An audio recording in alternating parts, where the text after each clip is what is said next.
La TVT au cœur de l'information.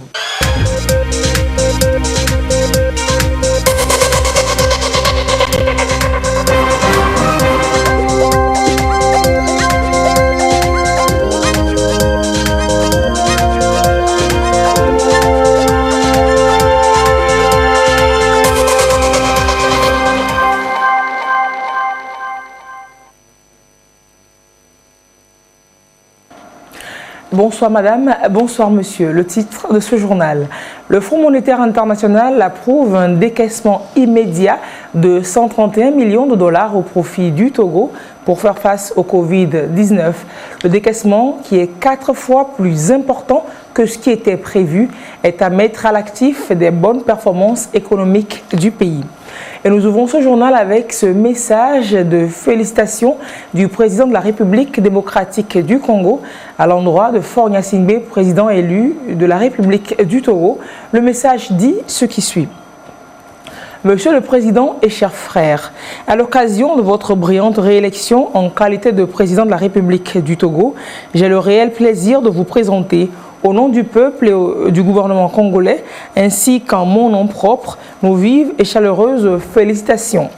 Notre espérance est de vous voir réussir la délicate tâche qui vient de vous être confiée, celle de conduire le peuple togolais vers une destinée meilleure.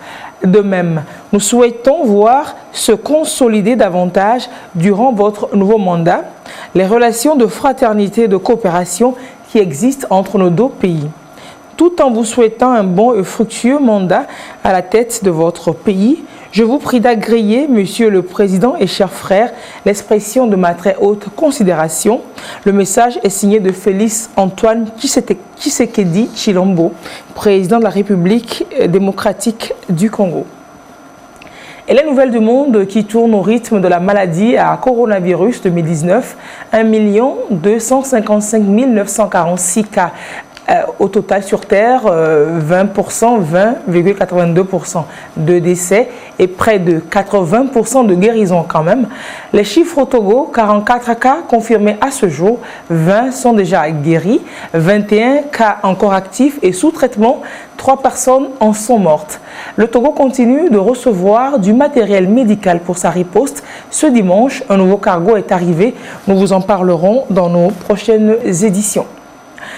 Et cette bonne nouvelle, le Fonds monétaire international décaisse 131 millions de dollars en faveur du Togo, ce qui met fin à la 6e et dernière revue des résultats économiques obtenus par le pays dans le cadre du programme appuyé par un accord au titre de la facilité élargie de crédit. En achevant la 6e revue, le conseil d'administration du FMI a également approuvé la demande des autorités togolaises en vue d'une augmentation du niveau d'accès dans le cadre du programme afin de répondre aux besoins urgents de financement qui découlent des efforts et du plan des autorités togolaises visant à contrôler la propagation du Covid-19 et atténuer son impact économique au Togo. Ferdinand Ndiassoa pour des précisions. Le conseil d'administration du Fonds monétaire international FMI a achevé vendredi la 6e et dernière revue des résultats économiques obtenus par le Togo dans le cadre d'un programme appuyé par un accord au titre de la facilité élargie de crédit FEC. L'achèvement de la revue permet de décaisser environ 131,3 millions de dollars, ce qui porte le total des décaissements au titre de l'accord à environ 336,4 millions. L'accord triennal en faveur du Togo avait été approuvé en 2017.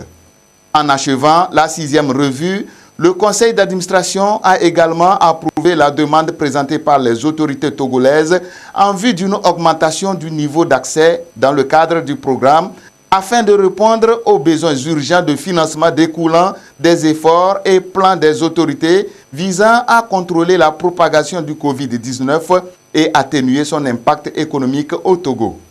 Le Togo a réalisé des progrès considérables en 2017-2019 dans le cadre du programme soutenu par le FMI, note l'institution. Mais la reprise économique est entravée par la pandémie. Les projections de croissance pour 2020 ont été sensiblement revues à la baisse. Le déficit budgétaire et le besoin de financement de la balance des paiements pourraient s'élargir considérablement en raison de la perte de recettes, de l'augmentation des dépenses de santé et de la baisse des exportations. À l'issue de la réunion du conseil d'administration, Mushuhiro Furusawa, directeur général adjoint et président par intérim, a prononcé la déclaration ci-après. La performance du Togo au titre du programme soutenu par la FEC a été globalement satisfaisante. Alors que la reprise économique s'était raffermie, elle a été entravée récemment par la pandémie. Les perspectives macroéconomiques sont sujettes à une grande incertitude, a déclaré Mushuhiro Furusawa, directeur général adjoint et président par intérim du FMI. Les autorités prennent des mesures immédiates pour faire face aux implications humaines et économiques de la crise sanitaire, tout en préservant les réalisations budgétaires durement obtenues pendant ces dernières années, a-t-il ajouté. Durant la période 2017-2019, le Togo a respecté le critère de convergence de l'UEMOA d'un déficit budgétaire ne dépassant pas 3% du PIB. Pour 2020, le déficit budgétaire et le besoin de financement de la balance des paiements pourraient se creuser en raison des dépenses de santé supplémentaires et d'autres impacts du Covid-19 sur l'économie. Néanmoins, la dette publique devrait continuer de baisser. Les réformes structurelles liées à l'administration des recettes et la gestion des finances publiques progressent. Des progrès ont été achevés en matière de collecte des arriérés d'impôts, de soumission en ligne des déclarations en douane et d'étapes vers la budgétisation des programmes, note le fonds. La poursuite d'une politique prudente en matière d'emprunt et le renforcement de la capacité de gestion de la dette sont indispensables afin de préserver la viabilité de la dette, prévient le FMI. Le Togo a été l'un des pays les plus performants dans l'amélioration du climat des affaires ces dernières années. Il sera important de poursuivre ces réformes, notamment de renforcer la gouvernance, de mettre en œuvre les mesures décrites dans le plan national de développement afin de soutenir une croissance forte et inclusive. Finaliser les réformes au niveau des deux banques publiques est primordial pour préserver la stabilité financière et éviter des risques au budget de l'État, conclut le fonds. Et l'on saisit toutes les occasions pour sensibiliser sur le Covid-19. À El Avagnon, dans l'Est Mono, le directeur général de l'ANSAT a profité de sa descente pour acheter du maïs blanc pour passer le message. Tous, nous devons faire barrière à la propagation de ce fichu virus. Sylvain Raboudou, reportage. Avant cet entretien avec les producteurs, l'environnement a été entièrement désinfecté et ces derniers soumis aux mesures barrières, notamment le lavage des mains et le port du masque.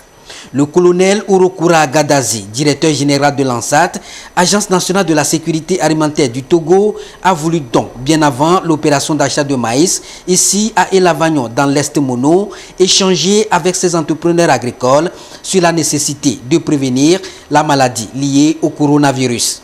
Des échanges pour les amener au respect des mesures barrières, seules mesures devant leur permettre d'éviter la contamination du virus. Un message bien accueilli par les uns et les autres. Le ministre nous a dit qu'il faut laver les mains. Il faut porter les cache-nez. Et même si vous êtes 2 ou 3, il faut 1 mètre ou 2 mètres de distance. Et quand ne pas recevoir des étrangers, sinon on risque d'être attaqué par la maladie et ne pas pouvoir faire le champ, même ne pas vivre. Objectif, permettre aux producteurs d'être en bonne santé pour bien entamer la campagne agricole. Nous avons demandé aux paysans de se préparer déjà pour cette campagne qui s'annonce à grands pas pour pouvoir continuer leur travail. Mais avant de continuer, il faudrait qu'ils soient en bonne santé. C'est d'ailleurs même pourquoi on leur recommande de respecter strictement les mesures barrières du gouvernement et d'avoir une projection de production qui dépasse ce que nous avons réalisé cette année en termes d'excédent.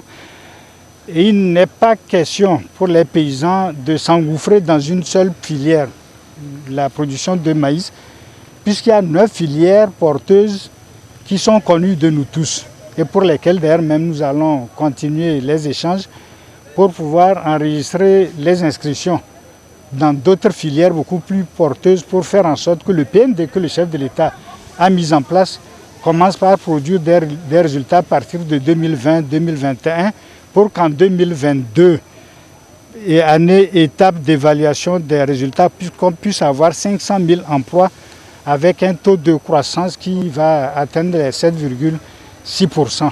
Et à l'heure où le Togo est frappé par la crise sanitaire, l'ANSAT a donc enlevé auprès de 3 groupements de l'Est Mono un stock de 150 tonnes de maïs blanc pour environ 24 millions de francs CFA. Un stock pour constituer la réserve opérationnelle destinée à renforcer l'autosuffisance alimentaire. Le gouvernement togolais a pris toutes les dispositions pour mettre en place des outils de veille qui ont des mécanismes de régulation basés sur, je dirais même, la mobilisation des produits vivriers en zone rurale pour constituer ou renforcer les stocks de sécurité en vue de faire face à d'éventuels manques d'approvisionnement des produits sur les marchés, et ceci sur l'ensemble du territoire national. Donc ces stocks que nous sommes en train de mobilisés vont constituer la réserve opérationnelle pour parer à de tels genres de situations si elles venaient à se produire sur le territoire national. Mais dans tous les cas, au niveau de la CEDEAO, la direction de l'agriculture a déjà fait des annonces sur la situation alimentaire qui risque d'être critique au niveau de la CEDEAO. Au-delà de la satisfaction des besoins de consommation des Togolais, il n'est pas exclu que le Togo puisse encore une fois venir en aide aux pays de la sous-région qui seront sérieusement affectés. Cette opération d'achat va permettre aux producteurs de bien préparer la campagne à travers l'achat des intrants, mais aussi d'emblaver de grands espaces. Selon le directeur général, le gouvernement veut faire d'eux de grands entrepreneurs agricoles. Raison pour laquelle des mécanismes sont en train d'être mis en place pour la transformation des produits en vue d'être en phase avec le plan national de développement PND et encourager par la même occasion la consommation locale. Sécurité alimentaire garantie donc en cette période de crise et au lendemain pas très certain. Et parlant précisément de cette maladie-là, le coordonnateur national de la riposte au Covid-19 était ce dimanche dans le 13h. Le médecin-colonel Mohamed Djibril a fait le point, interrogé par Esther Laclé. Nous vous en proposons un extrait. Bonjour mon colonel. Bonjour madame. Alors d'abord, quelle est la situation à ce jour au Togo? Merci madame. Depuis le début de la pandémie, actuellement nous sommes à 44 cas positifs. Parmi ces 44 cas, il y a 21 cas qui sont hospitalisés et 20 cas guéris. Mais nous déplorons 3 cas de décès. Et que tous les patients, tous les malades qui sont hospitalisés au centre de traitement qui est le CHR Lomé Commune, mais aussi à l'intérieur du pays. Nous suivons aussi ce qu'on appelle les cas contacts. Les cas contacts, c'est des personnes qui ont eu contact avec les malades. Et ces cas contacts sont suivis. Après 14 jours, on fait le test pour voir s'ils sont négatifs ou positifs. Donc nous avons actuellement environ 450 cas que nous suivons à Lomé et on les suit pour pouvoir faire les tests à la fin. Pour ce qui est des infrastructures, sur l'anticipation du chef de l'État, nous sommes en train de réhabiliter certains centres pour pouvoir, si le centre de traitement, le CHR Lomé Commune est dépassé, pour pouvoir accueillir les malades. En matière de personnel, nous continuons la formation du personnel de santé pour avoir une réserve opérationnelle que nous pouvons déployer aux besoins. Voilà ce que je peux dire aujourd'hui sur le bilan du coronavirus. Alors le chef de l'État s'était adressé à la nation entière. Est-ce que son message rassure le corps médical? C'est vrai. Depuis le début de la pandémie dans le monde, et le chef de l'État, avant même que le premier cas n'apparaisse, a pris des mesures en créant un comité de crise qu'il préside personnellement. Vu les difficultés qu'ont les pays les plus nantis qui ont déjà eu cette épidémie, en matière d'infrastructure, en matière de personnel, en matière d'équipement, et vu aussi le protectionnisme de ces pays pour ne pas libérer ces équipements pour que ça arrive dans d'autres pays, le chef de l'État a utilisé son leadership pour avoir certains équipements et il a affrété des vols pour pouvoir aller chercher ces équipements-là. Et depuis le 24, nous avons eu plus de 6 vols qui sont arrivés avec des équipements. Donc, et ces équipements seront destinés spécialement au personnel médical. Le personnel médical doit se sentir rassuré par l'arrivée de ces médicaments. Pas plus que ce matin, je viens de signer un dossier pour donner des équipements au ministère de la Santé pour pouvoir distribuer dans tous les centres médicaux. Voilà. Alors, 100 milliards de francs CFA seront également mis à la disposition du secteur de la santé pour mieux faire face à cette pandémie au Togo. Et nous avons vu des cargos en plein de matériel médical. Quelle est la composition de ce matériel réceptionné là? Ce matériel réceptionné, il y a des matériels pour lutter contre la propagation de ce virus. Notamment, d'abord, les équipements de protection individuelle pour le personnel de santé, les gels hydroalcooliques, les masques, les différents types de masques, les thermoflash, les thermoscanners, les gants, les kits de tests, mais aussi les réactifs pour les tests pour pouvoir élargir les tests à une grande partie de la population. Actuellement, nous sommes en train d'installer un autre laboratoire à Kara pour pouvoir faire les tests au nord, parce que actuellement tous les prélèvements qui se passent depuis Saint-Cassé sont convoyés sur Lomé.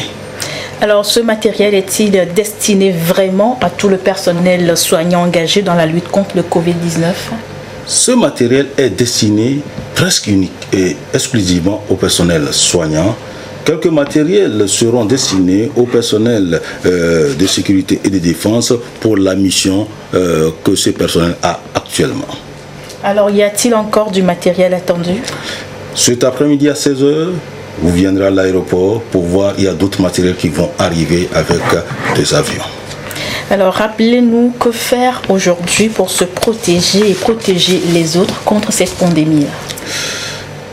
Pour se protéger individuellement, je rappelle ce qui est montré tous les jours, se laver régulièrement les mains avec de l'eau et du savon, utiliser le gel hydroalcoolique, porter un masque de protection, éviter de se serrer la main et éviter aussi de porter les mains au visage si possible et tousser dans le pli du coude ou dans un mouchoir. Et pour collectivement éviter les lieux publics, éviter les rassemblements, tout ça c'était déjà dit, et puis se mettre en discutant à au moins plus d'1 mètre de l'autre. Merci mon colonel. Je rappelle donc que vous êtes le coordonnateur national de la cellule de riposte contre le Covid-19 au Togo. Le professeur Mohamed Djibril, interrogé par Esther Laclé dans le journal de 13h. Et donc, pour la réponse efficace, arrivée de cargo aujourd'hui à Lomé avec des équipements médicaux à bord. Le coordonnateur en parlait tantôt. Notre équipe de reportage est allée constater l'arrivée et la réception, le déchargement de ces équipements. Nous vous en rendrons compte dans nos prochaines éditions. Ils sont sur le pied de guerre, les chercheurs. Il faut trouver un remède à ce nouveau virus qui renverse tout sur son passage, bouleverse l'équilibre et les habitudes aux 4 coins du globe. Au Togo, la médecine conventionnelle et celle traditionnelle veulent tirer les avantages de la synergie. Ils travaillent ensemble dans un comité ad hoc. Retour sur une rencontre de ce comité avec Lucassi. À une vitesse effrénée, le Covid-19 continue de décimer les populations dans le monde. La guerre sanitaire déclarée par le coronavirus est sans pourtour. Enseignants-chercheurs de l'Université de Lomé, issus de toutes les disciplines et professionnels de la pharmacopée africaine, réunis au sein d'un comité ad hoc, se préparent à la riposte. L'Université de Lomé veut jouer sa partition. Et cela passe par des actes concrets. Dès l'entame de cette pandémie, quand les autorités universitaires ont remarqué qu'il y avait une flambée de prix sur le marché des gels hydroalcooliques et des solutions hydroalcooliques, les autorités universitaires ont demandé à la filière pharmacie de la Faculté des sciences de la santé d'aider. Et c'est pour cela que la filière pharmacie de la Faculté des sciences de la santé a essayé de mettre sur pied des solutions hydroalcooliques. Ces solutions hydroalcooliques sont vendues très moins cher, à 3 000 francs le litre, histoire de pouvoir baisser la flambée des prix sur le marché. Et cela également contribue à la lutte contre la propagation de ce virus. C'est d'abord 100 millions qui avaient été mis à la disposition des structures de recherche universitaires par rapport à un fonds compétitif. Et aujourd'hui, dans l'urgence, 40 millions sont déboursés pour qu'on puisse, justement, dans le cadre de ce comité de riposte Covid-19, mais dans le cadre de l'université, pour qu'ils puissent commencer à travailler, ne serait-ce que faire des essais par rapport à la population, ne serait-ce que tester des recettes et des molécules venant aussi de nos praticiens traditionnels, il faut les moyens.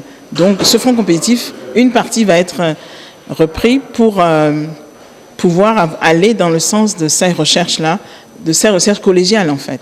Le comité ad hoc de riposte au Covid-19 de l'Université de Lomé regroupe donc la crème des chercheurs du pays. Au regard de l'urgence, toutes les compétences sont requises.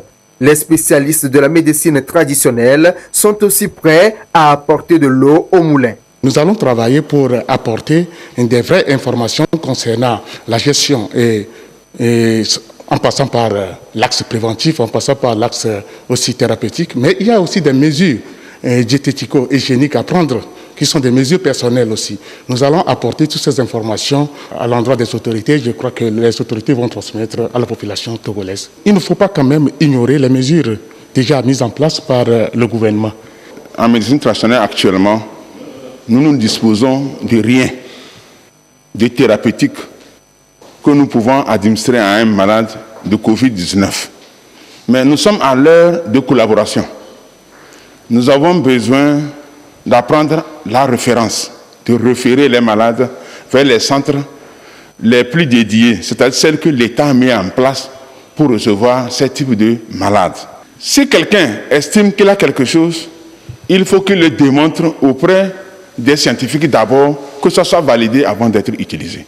L'Université de Lomé voit en cette crise sanitaire une opportunité de mettre en lumière son utilité sociale. Ce, en proposant des solutions les plus en vue et adaptées à la menace de l'heure, le coronavirus. La situation épidémiologique du pays appelle à des actions urgentes. C'est des cas provenant d'horizons divers, de toutes les couches socio-professionnelles qui arrivent. Ça veut dire que Covid-19 touche tout le monde, ne fait pas d'exception. Et c'est donc le problème de tous. Nous avons des phytothérapeutes dans la salle, nous avons des pharmacologues dans la salle qui ont déjà des produits tout prêts. Donc notre idée, c'est de commencer par tester ces produits-là. D'abord au laboratoire, nous avons le laboratoire de CERSA, qui est un laboratoire accrédité. Nous avons le laboratoire Lavicoda de l'ESEBA, qui est un laboratoire accrédité. Et nous avons des compétences capables de tester le virus. Nous avons notre collègue, le professeur Iou, qui est au front, qui a déjà isolé ce virus-là. Et donc, on pourra aller prendre ces échantillons et commencer par les tester dans ces différents laboratoires. Donc, d'ici vendredi, nous aurons les premiers résultats. Est-ce que les recettes que nous avons peuvent être capables d'agir ou bien de diminuer la capacité de nuisance de ce virus. Malgré ces actions en vue, la meilleure solution pour limiter et contenir la propagation du Covid-19 reste la prévention. Il est donc opportun d'observer les mesures barrières recommandées pour sauver des vies. Lucas, si vous l'avez dit, pour l'heure, la chose la plus simple et dont l'efficacité est prouvée contre la contamination, c'est le lavage des mains à l'eau et au savon. On le rappelle à longueur de journée, il faut le faire. Le message passe pareil à Socodé. Exercice pratique avec Désiré Aloé, notre correspondant local. Se laver les mains avec de l'eau et du savon reste un acte simple, très efficace pour rompre avec la chaîne de transmission du coronavirus, un ennemi invisible qui continue sa propagation dans le monde. Respectez donc ce geste, un exercice qui dure au moins 1 minute. Quand j'arrive, je dois d'abord me mouiller les mains. Après avoir se mouillé les mains, on prend du savon qui est à côté du dispositif. Maintenant, je prends le savon, je dois brosser. Je froisse ma main. Je froisse ma main. Regardez. Je prends le temps.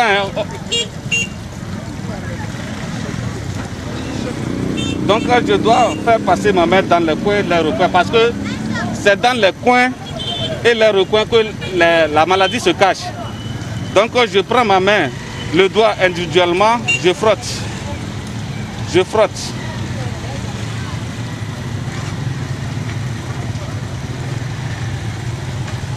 Vous voyez? Je change.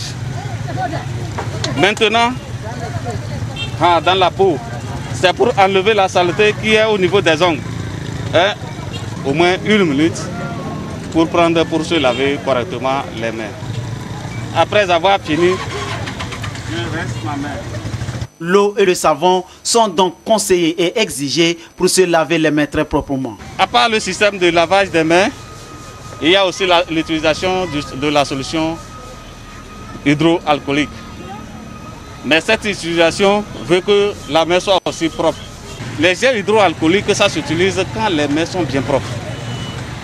Par exemple, j'ai lavé ma main, je sais que je n'ai pas fait une activité.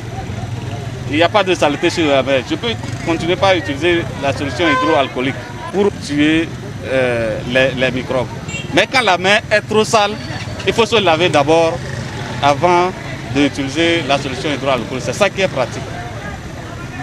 Il est déconseillé d'apporter les mains vers le visage, le ORL, et garder toujours au moins 1 mètre de distance entre les uns et les autres. Face à la pandémie, le gouvernement togolais a pris des mesures. Outre les gestes barrières et règles sanitaires à respecter, le bouclage des villes de Sokodé, de Kbalimé, de Tchévié et de Lomé, toujours en vigueur, pour éviter la propagation. Soyons donc prudents.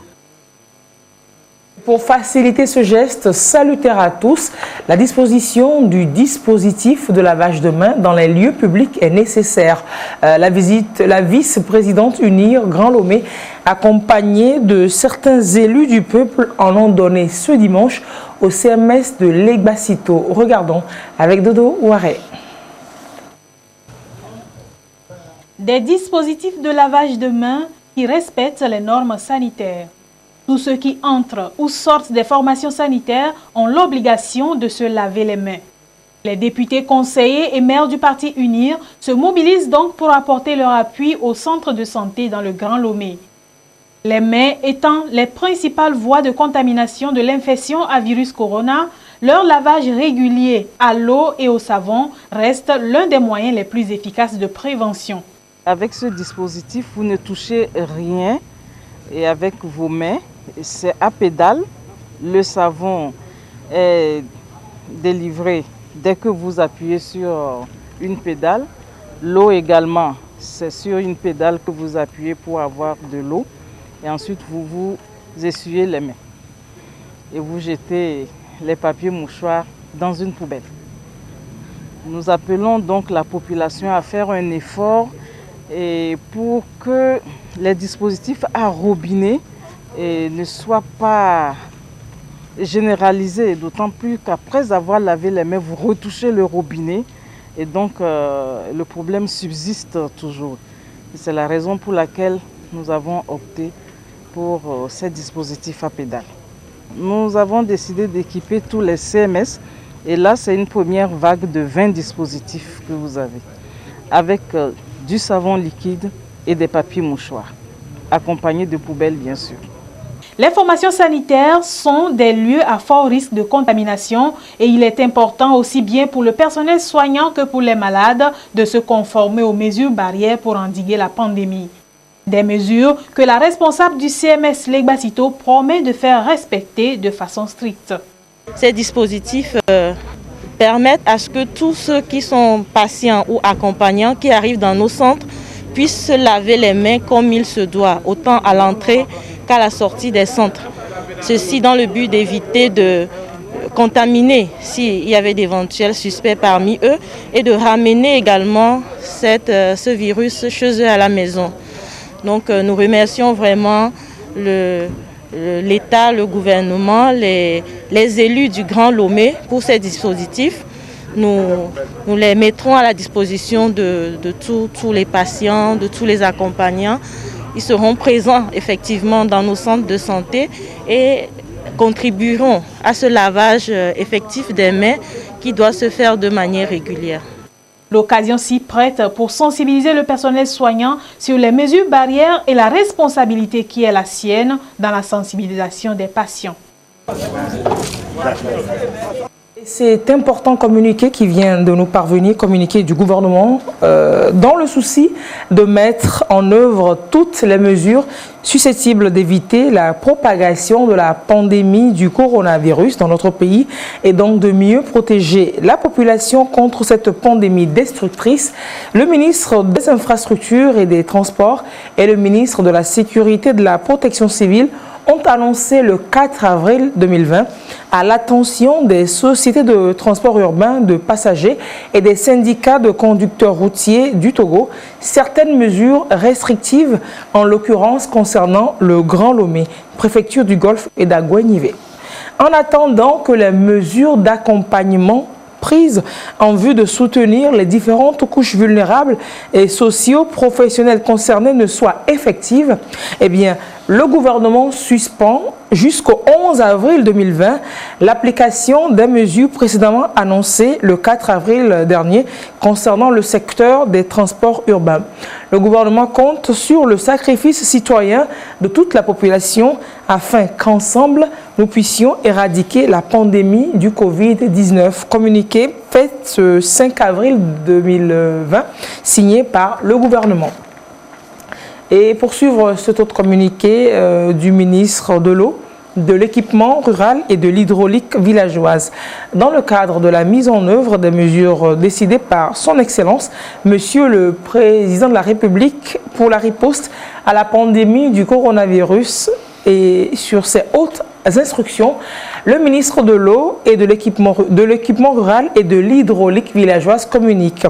Pour compter du 1er avril 2020, et ce, pour une durée de 3 mois sur toute l'étendue du territoire national, la tranche sociale de la facturation d'eau de la Société togolaise des eaux, correspondant à une consommation comprise entre 0 et 10 mètres cubes, est rendue gratuite.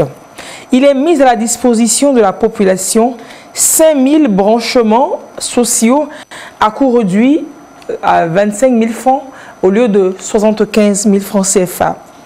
Le ministre de l'Eau, de l'équipement rural et de l'hydraulique villageoise invite toute la population au respect scrupuleux des règles d'hygiène et de sécurité recommandées par le gouvernement, notamment le lavage régulier des mains à l'eau et au savon. Les mesures barrières, on les connaît et l'on vit avec depuis plusieurs jours. Comment cela se passe-t-il dans les transports en commun, dans les bus Sotral précisément? Nous vous proposons de suivre ce dossier de Eli Agba qui a été tourné avant donc ce communiqué du gouvernement qui vient d'arriver et qui annule la mesure prise. Donc, parlons plutôt de cette autre mesure. Vous savez que dès la confirmation de la pandémie, l'ONU a appelé à la libération urgente des détenus à travers le monde pour éviter que le Covid-19 ne fasse des ravages dans les prisons souvent surpeuplées. Au Togo, le chef de l'État a accordé une remise de peine à 1048 prisonniers sur toute l'étendue du territoire national. Ce n'était pas un poisson d'avril, ce 1er avril. À Lomé, ils sont 454 à recouvrer leur liberté. Compte rendu, Medina Salami. À la prison civile de Lomé, 454 détenus ont été libérés ce jeudi, conformément au décret du 1er avril. Décret dans lequel le président de la République a accordé une remise de peine restant à courir à 1048 détenus des prisons du Togo. Une grâce présidentielle, mais aussi une mesure qui vise à désengorger le milieu carcéral et réduire les risques de contamination du Covid-19. Ce sont des personnes qui sont en fin de peine qui ont été gracieusement mis en liberté par le chef de l'État. Nous avons 454 à la prison civile de Lomé et dans chaque autre prison, il y a un certain nombre et le total fait 1048 personnes. Ils ont hâte de retourner en famille. Mais avant de partir, quelques conseils sur le coronavirus et des mesures de prévention. Il est important de sensibiliser donc cette population carcérale qui va quitter donc la prison pour aller en ville dans leurs maisons respectives. Il faut qu'ils connaissent, qu'ils apprennent rapidement les modes de transmission de cette maladie qui décime les populations en Asie, en Europe et en Amérique. Et malheureusement, le continent africain et particulièrement le Togo est atteint. Pour nous, c'est très important parce que, vous voyez, c'est une population qui s'est beaucoup retenue. Certainement, avec la joie de retrouver leur famille, ils vont prendre des risques. Ils vont pas respecter les mesures de barrières imposées par le gouvernement. Donc il est important de les sensibiliser ici avant qu'ils ne rentrent chez eux. Tous joyeux, ils ont remercié le chef de l'État qui leur donne la chance de reprendre une nouvelle vie au moment même où ils ne s'y attendaient pas. C'est un sentiment de joie et beaucoup de fierté. Vous pouvez remarquer ça en nous. Et nous n'avons autre chose qu'à remercier le chef de l'État, son Excellence Sosna Gnassingbé, pour cette grâce. Nous disons infiniment merci au chef de l'État et toutes ces bonnes personnes qui ont pensé aux détenus. Parmi eux, ceux qui n'ont pas de famille d'accueil, ils sont convoyés au centre de transit des ex-détenus du Togo pour la réinsertion sociale. Et ce communiqué du gouvernement portant suspension des mesures prises récemment concernant les transports urbains. Le communiqué dit ce qui suit. Dans le souci de mettre en œuvre toutes les mesures susceptibles d'éviter la propagation de la pandémie du coronavirus dans notre pays et donc de mieux protéger la population de cette pandémie destructrice, le ministre des Infrastructures et des Transports et le ministre de la Sécurité et de la Protection civile ont annoncé le 4 avril 2020 à l'attention des sociétés de transport urbain de passagers et des syndicats de conducteurs routiers du Togo certaines mesures restrictives, en l'occurrence concernant le Grand Lomé, préfecture du Golfe et d'Aguenivé. En attendant que les mesures d'accompagnement prises en vue de soutenir les différentes couches vulnérables et socio-professionnelles concernées ne soient effectives, le gouvernement suspend jusqu'au 11 avril 2020 l'application des mesures précédemment annoncées le 4 avril dernier concernant le secteur des transports urbains. Le gouvernement compte sur le sacrifice citoyen de toute la population afin qu'ensemble, nous puissions éradiquer la pandémie du Covid-19. Le communiqué vient de parvenir donc à notre rédaction. Est-ce qu'il faut savoir sur la maladie à coronavirus 2019? EDEM Sousoukpo nous le rappelle dans ce sujet, prévention de la maladie, ces manifestations donc pour savoir la conduite à tenir. Il n'existe actuellement aucun vaccin contre la maladie à coronavirus Covid-19. Mais l'on peut réduire le risque de contracter l'infection en nettoyant fréquemment les mains avec un produit hydroalcoolique ou à l'eau et au savon. Autre mesure de prévention, couvrir le nez et la bouche avec un mouchoir, porter des masques chirurgicaux, utiliser le creux du coude quand vous toussez ou éternuez.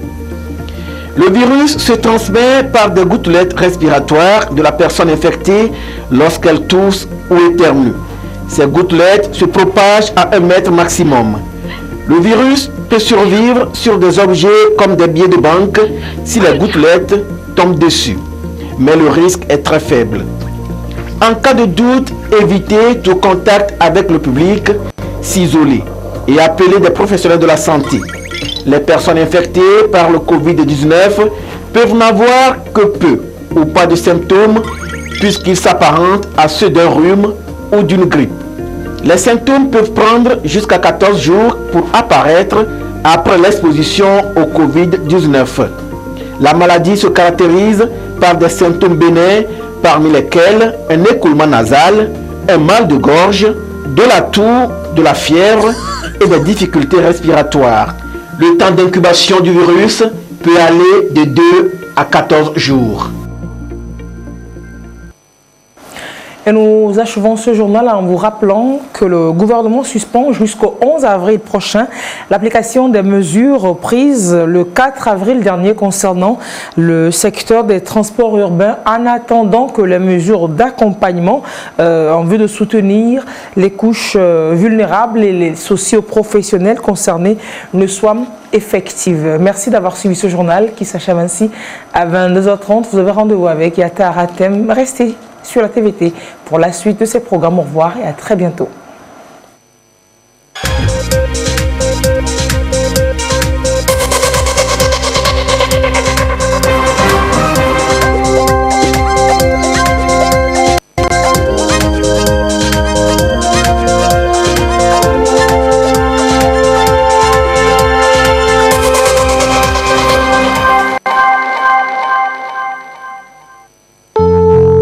L'agence